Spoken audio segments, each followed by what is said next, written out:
Provide the evidence or withdraw your statements or there will be consequences. That's basically what the Jamaica Manufacturers Association, J.M.A, is telling Industry Minister Karl Smoother this evening, adding that he has 7 days to withdraw the claims.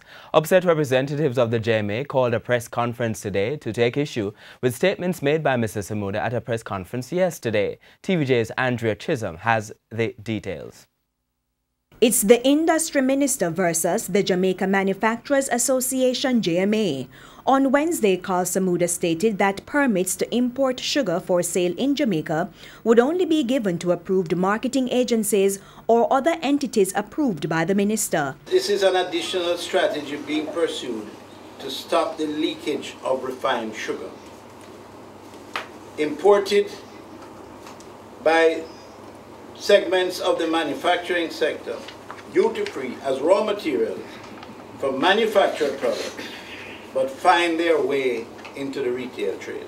Over all of these years, on multiple occasions, no evidence of leakage by any manufacturer has ever been provided by either the Jamaica Customs or the Ministry.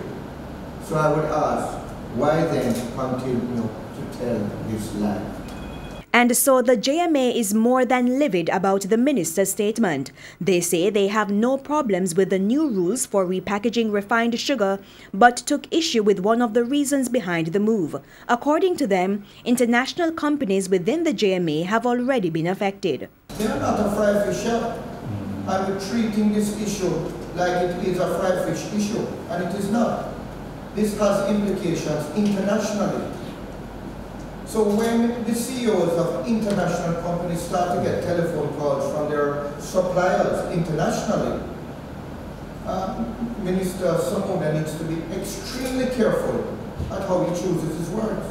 So the J.M.A says it would support any move to name and shame any manufacturer found guilty of the accusations. And the minister should want to know so that he can get them arrested. Customs should want to know so that they can collect their revenue.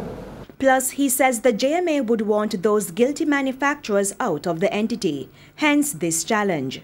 But if you cannot, you must stop this wholly unsubstantiated and unjustifiable throwing of fake accusations.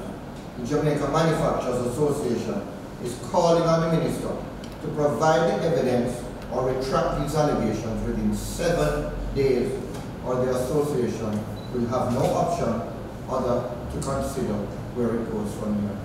Andrea Chisholm, TVJ News.